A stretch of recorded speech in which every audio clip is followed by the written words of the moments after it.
Assalamualaikum warahmatullahi wabarakatuh. Halo pemirsa Bungo TV dimanapun Anda berada, saya Afina hadir menyapa sekaligus menemani Anda dalam program kita yaitu Ngobrol Bareng Psikolog. Nah, pada kesempatan kali ini kita akan membahas tema yang mana stres pada orang tua di era modern dan strategi pengelolaannya, Bu. Oke. Nah, untuk menjadi orang tua di era modern tentu memiliki tantangan yang berbeda dibandingkan dengan masa lalu.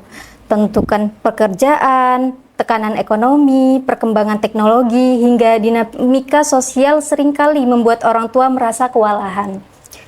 Kondisi ini dapat menimbulkan stres yang berdampak pada kesehatan mental, hubungan keluarga, dan bahkan pola asuh terhadap anak ya Bu ya. Nah, untuk itu pada kesempatan kali ini kita akan berdialog bersama psikolog kita yaitu Ibu Wiwin ya. Akan membahas lebih dalam mengenai stres pada orang tua di era modern serta strategi pengelolaan yang dapat dilakukan agar orang tua tetap sehat secara mental dan mampu menjalankan perannya dengan baik. Nah, baik Bu, sebelumnya Ibu apa kabar? Alhamdulillah. Alhamdulillah. Sehat. Nah, itu ya Bu ya yang perlu kita tanyakan yaitu keadaan ya Bu ya. Karena nanti kalau misalkan kita nggak baik juga gimana kita mau berenergi ya kan Bu? Iya. Oke Bu, kita akan lanjut di pertanyaan pada segmen yang pertama yaitu apa sebenarnya yang dimaksud dengan stres pada orang tua dan bagaimana cara membedakan stres itu sendiri dengan rasa yang lelah biasanya yang udah wajar Bu? Oke, stres itu adalah kondisi di mana tubuh kita memberi sinyal ya, ada rasa tidak nyaman pada diri kita dan itu terlihat dari gejala-gejala yang kita tunjukkan, misalnya pekerjaan yang terlalu menumpuk gitu bisa membuat kita merasa udah nggak sanggup lagi gitu ya. Nah, stres itu berada di saat kita udah merasa mentok gitu ya, tidak bisa berbuat apa-apa sehingga muncul kadang itu reaksi yang sebenarnya tidak sehat. Misalnya kita jadi mudah marah, mudah tersinggung gitu ya. Atau misalnya hal kecil aja yang dilakukan anak kita jadi berlebihan marahnya gitu. Nah, itu menunjukkan stres ya. Jadi stres itu tuh ketika kita udah di penghujung ya kan Bu, udah stoknya udah habis, jadi maka timbullah stres itu. Iya benar.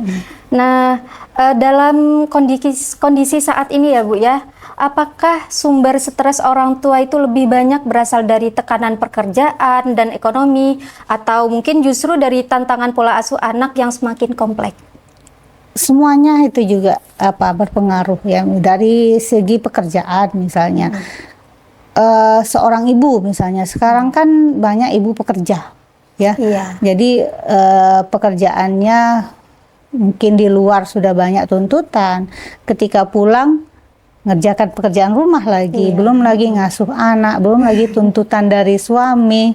Nah, ini berarti banyak hal sebenarnya yang bisa membuat orang stres. Tuntutan kerja bisa, juga pola asuh anak nih yang tidak lagi seperti zaman dulu gitu. Kalau dulu orang tua punya banyak anak, dibiarkan aja mereka berkembang, jadi juga anaknya. Iya, gitu. Tapi zaman sekarang nggak bisa kayak gitu gitu ya. Gitu. Anak yang sudah sering menggunakan handphone, emosionalnya juga berbeda. Nah, mungkin orang tua yang seperti kita nih milenial gitu ya. Kalau ibu kan milenial nih, menghadapi generasi yang sekarang yang sudah hampir kesehariannya menggunakan gadget, tentunya beda sama anak yang dulu kita waktu kecil. Makanya nggak bisa lagi disamakan pola asuhnya.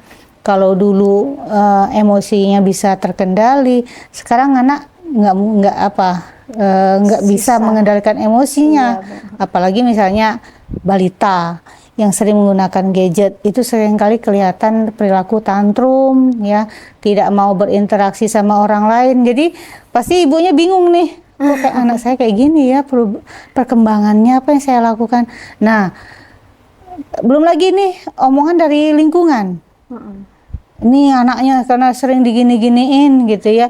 Menyalah-nyalahkan dah orang tuanya, bingung anaknya mau diapakan, belum lagi penilaian dari lingkungan yang menyalah-nyalahkan. Tapi emang Dan sekarang dampaknya menumpuk-numpuk rasa emosinya itu bikin stres gitu. tapi kalau dilihat-lihat emang dalam zaman sekarang tuh lingkungan itu berpengaruh banget ya kan Bu? Sangat banget. berpengaruh. Jadi itu juga untuk kita yang apalagi kami ini kan Bu masih remaja gitu, nyari lingkungan tuh harus yang bagus dari pertemanan. Iya, ya kan benar. Bu? Harus pandai-pandai cari tempat bergaul nih seperti apa teman bergaulnya. Jadi sejauh manakah pengaruh lingkungan sekitar baik dari keluarga besar maupun masyarakat? Nah, itu mungkin dapat menjadi pemicu tambahan stres atau mungkin justru penopang yang membantu orang tua. Oke. Pengaruh lingkungan baik dari keluarga besar ataupun teman bermain ya ataupun misalnya teman kantor kalau yang bagian udah kerja ini sangat mempengaruhi ya. Itu tadi semakin peran kita semakin banyak, nah itu juga terdapat tumpukan emosi yang belum selesai. Misalnya tadi kalau kita punya peran yang banyak, kita sebagai ibu, kita sebagai suami, sebagai istri, juga sebagai anak misalnya yang tinggal di lingkungan keluarga besar, belum lagi kita sebagai pekerja. Nah, tuntutan-tuntutan itu yang membuat kita merasa kok terlalu banyak ya, seperti nggak selesai-selesai dari bangun tidur sampai mau tidur lagi gitu. Banyak yang dipikirkan gitu ya. Nah, belum lagi nanti keluarga besar ya. Nah, seperti kita kalau punya keluarga inti yang tinggal di keluarga besar, misalnya satu daerah ya, itu seringkali mempengaruhi. Kita seringkali tidak punya kuasa terhadap anak kita, misalnya di sana ada nenek ya, jadi anak diasuh oleh kita plus nama neneknya. Nah seringkali berbenturan tuh, ya neneknya memanjakan sementara kita ingin anak kita mandiri, ya ini jadi sulit ya pola asuhnya. Pasti ada stres tersendiri. Apalagi itu kalau di kalangan di dusun itu kan Bu ya, itu kan banyak anak-anaknya yang banyak tingkahnya kan banyak kan Bu ya. Jadi kita itu lebih sulit kayaknya Bu untuk mendidik anak kau di dusun itu ya. Karena kita pengennya anak kita tuh seperti ini, tapi lingkungannya aja udah kayak gitu, teman-temannya kayak gitu. Ya. Ini teman bermain ya. Lanjut Bu, terus tanda-tanda awal yang biasanya muncul ketika orang tua mulai mengalami stres berlebihan dan bagaimana cara untuk menanganinya Bu? Oke, biasanya terlihat dari perubahan perilaku, misalnya lebih pendiam, ya, tidak lagi mau diajak komunikasi, ya, bahkan bisa insomnia, tidak bisa tidur, makannya juga terganggu. Nah, kemudian kelihatan juga perawatan diri juga, ya, malas merawat diri, ya. Yang tadinya dia rapi, kemudian kok malas mandi sih, gitu ya. Atau misalnya mengurung diri di dalam kamar, ya. Ini juga udah tanda-tanda stres, ya. Berarti, tapi saya sering Bu ngurung diri kadang di dalam kamar. Jangan-jangan ini ya Bu ya. Ya. Kalau kita ngurung diri ya seharian waktu itu di kamar ada aktivitas lain misalnya, kadang-kadang kita lihat remaja kok di kamar terus, ternyata dia membuat sesuatu, berarti kan nggak masalah. Tapi kalau ngurung dalam kamar, aktivitasnya apa namanya, zaman sekarang katanya apa? Males-malesan tuh apa namanya, mager ya, nggak mau bergerak, nggak ada ngapa-ngapain, cuma scroll handphone terus semua kegiatannya terganggu, misalnya nggak lagi ingat waktunya makan, tidak lagi ingat waktunya sholat, aktivitas sehari itu terganggu dan itu berlarut-larut. Nah ini berarti udah tanda-tanda. Kalau lelah gitu kan kita kadang kalau pulang kegiatan kan Bu, kita kan capek kan Bu. Jadi pekerjaan kita itu terbengkalai. Apa itu juga termasuk menjulur ke situ Bu? Oke, lelah itu ada dua ya, lelah batin dan lelah fisik. Kalau lelah fisik itu ya kita aktivitas yang banyak ya, biasanya bikin tubuh kita lelah dan bisa disembuhkan dengan cukup istirahat saja. Istirahat saja. Kita tidur berapa jam nanti juga energi itu akan kembali. Tapi kalau lelah batin, ini nggak ngapa-ngapain tapi kok capek banget ya. Padahal itu kerasa seharian, ya Bu ya? Iya, padahal seharian dia nggak ngapa-ngapain tapi tubuh itu tidak berenergi, tidak ada gairah, tidak ada semangat. Ini namanya sudah lelah batin gitu. Berarti kalau lelah batin itu udah lumayan tinggi ya Bu? Iya, udah masuk ke psikologis jadinya. Walaupun dia sudah istirahat, tapi tetap aja gitu ya. Termasuk berarti. Terasa capek gitu. Kalau lelah biasa berarti belum termasuk ya? Belum. Berarti kalau lelah biasa itu kita cuma perlu istirahat aja. Istirahat aja. Nanti akan pulih gitu. Pulih berjalannya waktu ini. Oke pemirsa semuanya, tadi kita udah membahas tentang penyebab, lingkungan, dan tanda awal gejalanya ya teman-teman ya. Oke, untuk pemirsa Bungo TV jangan kemana-mana, tetap di Bungo TV selalu di hati.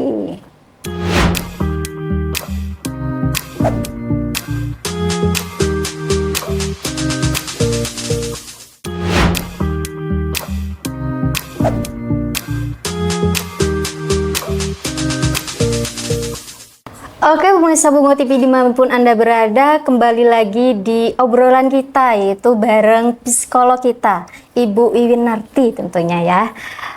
Oke, tadi kita sudah membahas tentang penyebab, lingkungan, dan tanda awal stres pada orang tua. Nah sekarang kita memasuki segmen yang kedua yaitu langkah awal dan cara sederhana mengatasi stres tersebut. Nah, jika orang tua menyadari dirinya mulai stres, Bu, nah langkah awal apa yang sebaiknya dilakukan sebelum mencari bantuan profesional seperti psikolog? Oke, kalau kita udah menyadari bahwa kita mengalami stres, tentu yang bisa kita lakukan yang paling ringan adalah relaksasi. Relaksasi itu rumusnya 4-7-8. 4 itu tarik nafas dari hidung selama 4 detik, kemudian tahan selama 7 detik, dan keluarkan dari mulut selama 8 detik. Jadi hitung sampai 7, keluarkan dari mulut pelan-pelan 8 detik. Detik. Nah itu biasanya akan menurunkan tekanan, rasa sesak di dada, ya, rasa tidak nyaman itu akan berangsur-angsur hilang. Ulangi relaksasi itu sampai 10 kali. 10 kali ya Bu? Iya, 6 sampai 10 kali lah ya.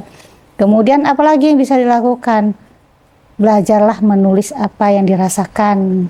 Kalau kita dulu punya diary ya, Dear Diary. Dear Diary dulu. Itu lumayan menghilingkan ya, lumayan mengungkapkan apa yang kita rasakan sehingga akan merasakan sedikit efek lega. Gitu ya, ketika kita menulis gitu. Makanya sebenarnya zaman dulu itu kita sudah melakukan itu gitu ya. Nah sekarang mungkin perlu juga kita galakkan lagi remaja kita misalnya, atau kita sebagai ibu, ungkapkanlah ya, jangan ditahan gitu rasa itu dengan menulis gitu. Kemudian selain menulis apalagi, lakukan hobi self healing gitu ya. Apa sih yang aku sukai ya, yang ketika aku melakukan itu ngerasa happy gitu ya, merasa baik-baik saja, merasa lebih baik. Misalnya ada yang suka merajut, lakukan itu gitu ya. Ada yang suka melukis, ada juga sekarang itu digalakkan juga melukis sebagai healing ya, karena apa yang kita rasakan kita tumpahkan lewat tulisan, gambar ya. Kemudian apalagi selain itu, tadi relaksasi itu bisa berupa juga ibadah ya, berdoa. Berdoa itu juga bentuk dari katarsis ya, kita meluapkan emosi kita dengan pencipta kita gitu. Jadi ada tempat kita untuk mengadu gitu ya. Karena kalau kita cerita sama orang kan biasanya berubah tuh ceritanya gitu ya. Bukannya kita menyelesaikan masalah, malah justru nambah masalah gitu ya. Tapi kalau kita cerita kepada Tuhan kita ya, nah insya Allah yang tidak pernah mengkhianati kita gitu ya, ceritanya aman ya.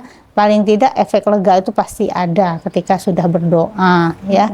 Nah, kalau kita punya teman yang bisa dipercaya, itu kita udah kaya sekali gitu ya. Alhamdulillah. Alhamdulillah gitu ya. Kita punya Aset teman ya yang kalau kita cerita itu dia memahami, mau memberikan pendengarannya untuk mendengarkan kita gitu ya. Itu beruntung sekali gitu ya. Ceritalah sama dia.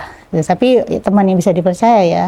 Tapi kalau ngerasa, aduh kemana nih aku perginya, maka psikolog lah pilihan juga ya. Pilihan terbaik, karena di psikolog selain dia mendengarkan, psikolog juga punya keilmuan untuk memahami pikiran, perilaku, dan perasaan manusia. Sehingga bisa jadi nanti ketemu jalan keluar ya, kita jadi memahami diri kita sendiri gitu. Itu cara sederhana yang bisa dilakukan orang tua untuk merilis stresnya. Berarti kalau kita udah menyadari, oh aku ini udah mulai stres mungkin ya, sebelum kita menuju psikolognya langsung, kita boleh self dulu ataupun lakukan relaksasi tadi. Bantu dirinya sendiri dulu, yang gampang, yang mudah gitu. Mungkin kalau dengan dirinya sendiri belum tercapai belum cukup, baru ke psikolognya.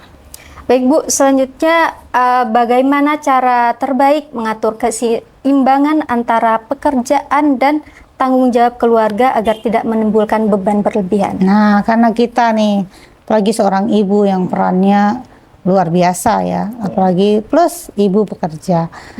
Kadang bingung kita, mana nih yang mau didahuluin. Tuntutan dari segi perkembangan anak juga menuntut untuk diperhatikan.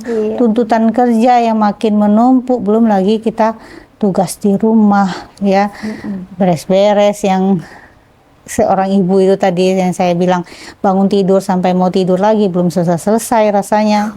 Nah, mungkin seorang ibu tuh justru ketika tidur pun otaknya bekerja juga gitu ya, kebawa mimpi gitu ya.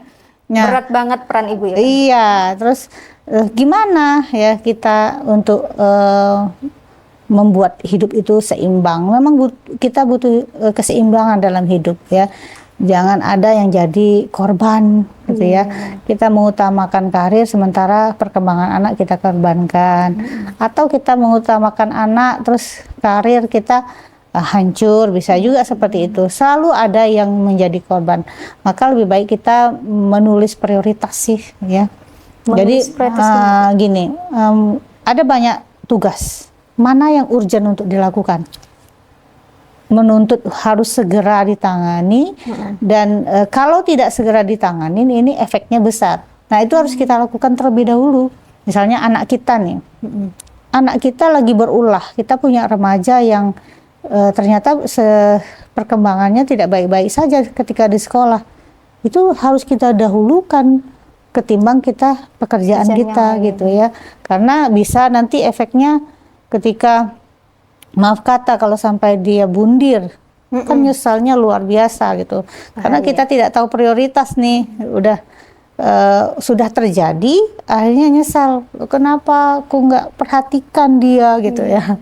Makanya kita harus bikin tuh skala prioritas, mana yang paling urgent yang dilakukan, mana yang menuntut untuk segera ditangani, itu yang kita lakukan terlebih dahulu. Kemudian jangan menyalahkan diri, itu aja. Jangan menyalahkan itu karena aku nih, pasti aku. Akhirnya kita down gitu ya.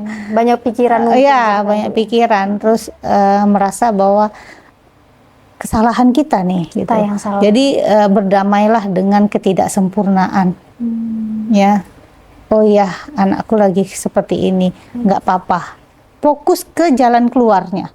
Apa yang harus dilakukan? Jangan fokus pada emosi. Pada emosi udah pasti stres tuh. Ya. Iya. Jadi fokus ke pemecahan masalah gitu. Jadi buat skala prioritas, kemudian berdamailah dengan ketidaksempurnaan ya. Fokus pada penyelesaian masalah, bukan emosinya. Gitu. Berarti untuk mengatur itu semua kita perlu membuat skala prioritas ya, Bu ya. Oke. Untuk metode, mungkin adakah metode sederhana ya Bu ya, yang mungkin bisa diterapkan di sehari-hari seperti relaksasi, manajemen emosi, atau komunikasi sehat, ataupun butuh membantu meredakan stres itu sendiri? Oke, nah itu tadi banyak ya caranya. Pengelolaan emosi itu dengan kita memvalidasi emosi aja itu sudah merilis emosi. Misalnya, iya, aku sekarang lagi marah, tapi aku bisa kok melewatinya. Dengan ngomong seperti itu aja sudah merilis ya, melepaskan emosi gitu. Kita memvalidasi apa yang kita rasakan. Nah, gitu juga salah satu cara. Kemudian kalau kita emosi, ini yang sering saya tekankan bahwa dalam tubuh kita itu ada dua aspek yang tidak bisa bekerja sama ya, yaitu emosi dan logika. Kalau kita sudah dominan emosi, logika kita seringkali mati. Makanya kenapa orang bisa kalap sampai bisa melakukan suatu kejahatan yang besar, itu karena dia didominasi oleh emosi. Kadang kan nggak masuk akal, masa sih gara-gara uang 10.000 bisa sampai menghilangkan nyawa orang lain gitu kan. Karena bagi dia itu sudah puncaknya, karena dominannya emosi dan logikanya waktu itu mati gitu ya. Nah, makanya tugas kita bagaimana caranya logika itu tetap hadir walaupun kita lagi emosi. Dengan cara apa? Kalau di Islam kan sudah diajarkan pengelolaan emosi itu dengan kita merubah posisi tubuh. Ya, kalau orang emosi itu cenderung maunya meninggi. Maka saya bilang nggak mungkin orang tuh marahnya nunduk. Kenapa kamu? Pasti gini ya, dada membusung, kepala naik ke atas, pokoknya dia pengen meninggi gitu. Nah, dengan cara mengubah posisi tubuh kita, ini akan mengubah emosi kita. Misalnya, kalau kita lagi posisi emosinya waktu itu berdiri, bawa duduk. Nah, kalau udah duduk masih nih kerasa emosi, bawalah baring. Gitu ya. Nah, kalau masih juga, berarti ini mungkin ada hasutan setan ini. Nah, setan itu kan sifatnya panas ya. Iya, betul. Maka bawalah minum air putih atau bawa wudhu. Nah, ini karena sifat panas itu bisa redam dengan air yang dingin gitu. Itu salah satu cara kalau di Islam ya. Nah, kemudian apa tadi relaksasi itu? Relaksasi itu penting sekali ya. Rumusnya 478 tadi. 478. Iya. Gitu. 478. Dapat Jadi, ilmu ya. sebenarnya banyak sekali ya metode-metode untuk mengelola emosi, tapi yang paling sederhana itu ya relaksasi tadi ya. Kemudian ubah posisi tubuh kita. Berarti gitu. itu mempengaruhi ya Bu Iya, ya? sangat mempengaruhi. Berarti kalau kita lagi emosi gitu, lagi posisinya duduk emosi ini ya Bu ya. Jadi kita perlu Mengubah meredakannya. posisi. Boleh dengan tidur ataupun apa? Menundukkan kepala itu juga termasuk? Iya, bisa. Jadi yang tadinya gini kita bawa. Nah, itu juga akan mengubah emosi. Oke, pada selanjutnya Ibu, menurut Ibu ini seberapa besar nih pengaruh dukungan pasangan, anak, dan mungkin keluarga inti dalam meringankan beban stres? Besar sekali. Besar Apalagi ya? seorang istri, seorang ibu ya. Dengan anaknya ngomong, "Mama, aku sayang lo sama mama." Itu sudah membuat emosi ibu yang tadi pengen marah mungkin reda. Bahkan ketika ibu itu marah, lihat anaknya senyum, nggak jadi marah gitu ya. Kemudian dukungan suami. Kalau suami itu aware terhadap bahwa istri itu partner hidup, ya masih hidup gitu, bukan benda mati yang robot yang harus bekerja saja seharian, tidak butuh perhatian, tidak butuh didengar gitu ya. Nah, peran suami yang bisa memberikan bahunya ya, kemudian bisa memberikan telinganya untuk mendengarkan keluhan istri, kemudian memberikan perhatian, dukungan sama istri itu sangat penting sekali. Jadi istri tidak merasa sendiri gitu ya. Ini rumah tangga, tapi kok semua serba saya, kan gitu. Jadi suami yang juga tidak segan-segan untuk membantu istri, misalnya bukan yang patriarki ya. Jadi itu sangat membuat istri bahagia sekali gitu ya. Berarti sangat Sangat mempengaruhi. mempengaruhi. Termasuk misalnya kalau ada orang tua yang selalu bisa jadi tempat anak kembali, ya. Anak saya nih lagi bermasalah suaminya, dia bisa ya memberikan dukungan itu, bukan menyalah-nyalahkan gitu ya. Atau mendukungnya sendiri. Ya, gitu ya. Jadi mertua yang misalnya yang jelas anaknya yang salah tapi malah didukung, ini jadi stres tersendiri nih bagi seorang istri gitu ya. Udah tahu ini salah tapi didukung. Nah, sementara yang benar tidak pernah didukung. Nah, ini peran keluarga inti itu benar-benar sangat mempengaruhi.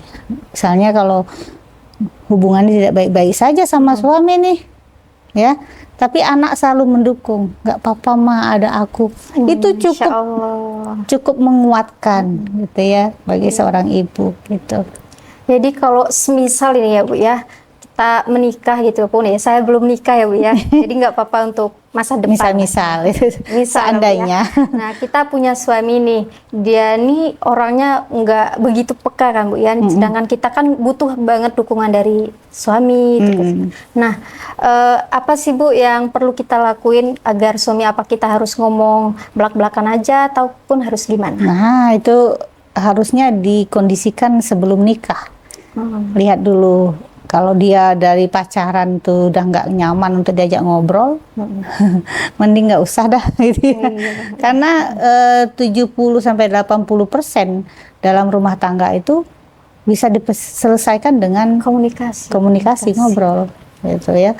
Kalau dengan ngobrol aja udah nggak asik, mending nggak usah gitu ya. Nah, kalau misalnya udah punya suami, udah terlanjur, ini gimana caranya gitu ya. Kalau sudah itu ya dikomunikasikan, kita yang belajar komunikasi, gimana caranya menyadarkan suami gitu ya. Ada namanya komunikasi asertif, nah, ini wajib suami istri untuk tahu komunikasi asertif. Ya. Artinya asertif itu kita mampu mengungkapkan yang kita mau tanpa menyakiti lawan bicara. Artinya nada bicara kita atur netral, kita tidak menyalahkan, kamu tuh loh, tidak dimulai dari kamu ya, tapi dimulai dari aku. Dan ungkapkan perasaan, aku merasa, nah, aku kok merasa sedih ya. Nah, jadi orang yang kita ajak bicara itu tahu yang kita rasakan gitu. Oke, mungkin itu tadi pemirsa Bungo TV. Jangan kemana-mana, kita akan kembali pada segmen selanjutnya. Bungo TV selalu di hati.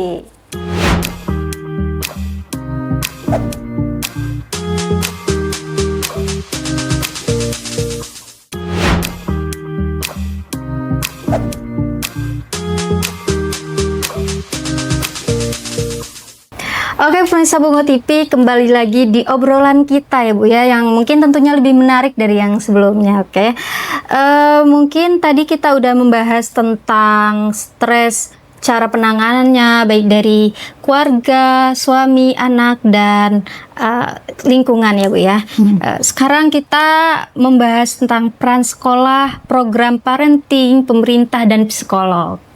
Nah, jadi bagaimana sih Bu sekolah dapat berperan mendukung orang tua, khususnya dalam membantu tumbuh kembang anak sehingga beban mereka terasa lebih ringan? Oke, peran sekolah ini penting sekali ya. Kalau misalnya sekolah itu punya guru BK, tidak hanya mendengarkan anaknya saja, bisa jadi orang tuanya juga didengarkan. Nah, misalnya anaknya memberikan informasi, Bu, kayaknya ibuku lagi tidak baik-baik saja, misalnya gitu ya. Bisa jadi guru BK-nya kalau yang peduli ya, memanggil orang tuanya. Jadi ini sangat penting sekali kalau memang difasilitasi ya sama sekolah, bahwa penanganan anak itu tidak hanya cukup anaknya saja, tapi orang tuanya juga gitu ya. Nah, kemudian kalau dari segi parenting, apa yang bisa kita buat ke orang tua biar mereka juga mengasuh anaknya mereka dengan bahagia gitu ya. Tentunya dengan parenting, dengan tema misalnya become a happy mom misalnya. Jadi ibu yang bahagia misalnya, dengan tema-tema yang seperti itu, sehingga orang tua akan tertarik untuk datang gitu ya. Tidak hanya seputar anak tapi juga seputar orang tuanya sendiri gitu ya. Atau mungkin juga difasilitasi untuk komunikasi suami istri misalnya. Mungkin dengan tema-tema yang juga lebih luas ya, tidak hanya mencakup ke pengembangan diri anak, tapi juga bagaimana kondisi orang tuanya biar lebih ideal lagi gitu.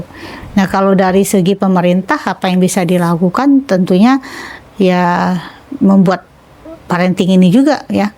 Jadi ada kelas-kelas parenting yang mungkin secara rutin dilakukan oleh pemerintah, sehingga kita punya kalau keluarga aja sudah happy, insya Allah masyarakat kita happy gitu ya.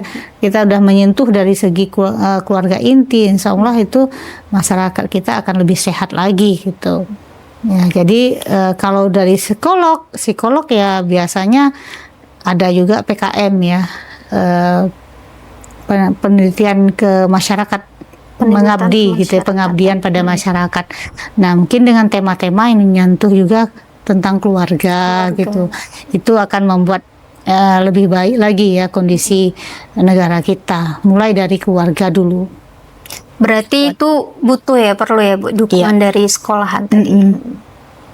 Oke Bu, apakah program parenting education terbukti efektif dalam mencegah stres orang tua, dan bagaimana pendekatan yang tepat agar mereka mau berpartisipasi aktif? Oke. Ini sangat penting sekali ya, dan saya rasa sangat efektif dengan cara ya parentingnya ya harus ada nilai penyadaran di situ. Tidak hanya kita memberikan informasi, tapi penyadaran dengan kita memaparkan bukti-bukti yang terjadi di lapangan, misalnya tentang kondisi remaja saat ini. Kadang orang tua ngerasa sama aja kok zaman sekarang sama zaman dulu. Dulu kita nggak apa-apa kok seperti itu, kok sekarang anak harus parenting, harus ada program ini itu gitu kan. Kadang orang tua yang pikirannya konvensional masih kayak zaman dulu itu masih merasakan kayak gitu tanggapannya, sehingga ketika parenting itu, ketika kita membuat mereka sadar bahwa ada loh kasus seperti ini, kaget mereka. Iya ya Bu ya, oh ya ampun. Nah, baru tuh mereka sadar gitu ya. Kemudian dalam pertanyaan-pertanyaan ketika di parenting itu sudah menunjukkan mereka antusias gitu ya. Ketika mereka sudah sadar, banyak tuh yang tercetus untuk bertanya. Nah, itu mulai muncul tuh permasalahan apa yang mereka alami sehari-hari. Pertanyaan-pertanyaan itu seringkali menjurus ke masalah pribadi mereka gitu ya. Jadi sebenarnya efektif sekali ya untuk kita membuat parenting itu ya, sangat membantu. Berarti parenting education tuh benar-benar sangat membantu untuk kesetresan Ibu ya.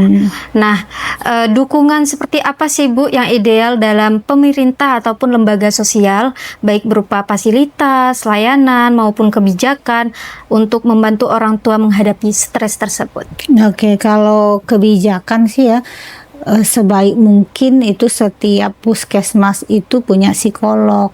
Nah, karena semakin dekat sama masyarakat. Puskesmas kan setiap setiap kecamatan atau kecamatan ya ada satu. Berarti kan apalagi yang dusun-dusun tuh nggak jauh-jauh mereka ke puskesmas saja sudah dapat layanan itu gitu ya. Tapi sayangnya itu belum, mungkin jumlah psikolognya juga kurang memadai saat ini, masih sedikit ya. Kalau di kota-kota besar tuh sudah ada, pasti setiap puskesmas itu ada psikolognya ya.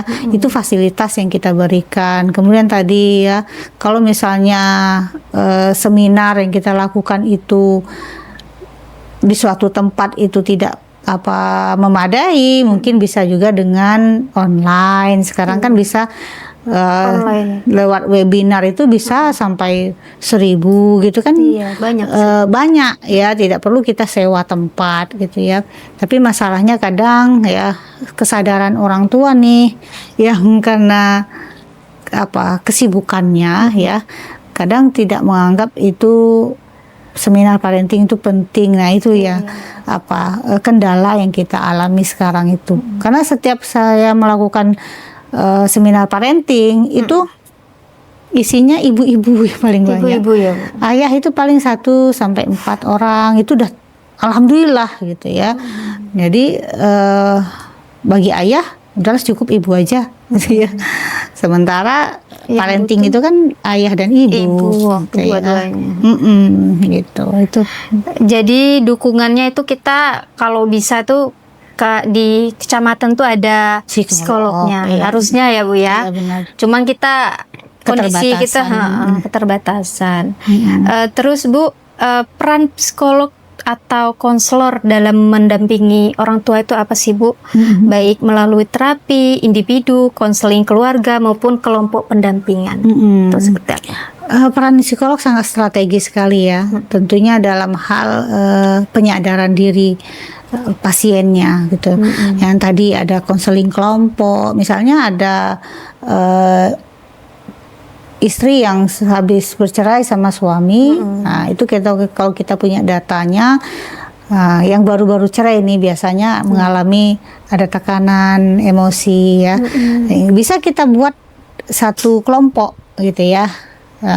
Kemudian kita buat konseling kelompok, mereka bisa saling berbagi gitu ya. Jadi dia ngerasa, oh bukan aku loh, bukan cuma aku loh yang ngalamin ini, banyak ternyata gitu ya. Bisa juga kita memberi contoh, mendatangkan seseorang yang sudah survive, udah dulu cerai loh, tapi dia baik-baik saja gitu ya. Nah, baik-baik saja. Nah itu kita bisa jadikan dia role model gitu ya, yang kita hadirkan ya, itu sangat efektif sekali gitu ya. Jadi di psikolog itu ada teknik-teknik sendiri, dilihat dari juga kepribadiannya, kebutuhan dari pasien, apa yang dia butuhkan. Kalau dia hanya sekedar butuh untuk konseling saja, kita dengarkan, kemudian kita bimbing dia untuk memahami sesuatu ya, menjadi lebih baik, sudah cukup, tidak perlu psikoterapi. Tapi kalau misalnya dia sampai trauma, pernah KDRT misalnya ya, itu kan ada trauma-trauma tersendiri, berarti psikolog harus memberikan psikoterapi. Jadi ya harus disesuaikan sama kondisi pasien gitu dia. Oke Musa, mungkin itu tadi penjelasannya dari segmen yang ketiga, yaitu peran sekolah, program parenting, pemerintah, dan psikolog. Nah, untuk pemirsa Bungo TV jangan kemana-mana, kita akan kembali di segmen selanjutnya. Bungo TV selalu di hati.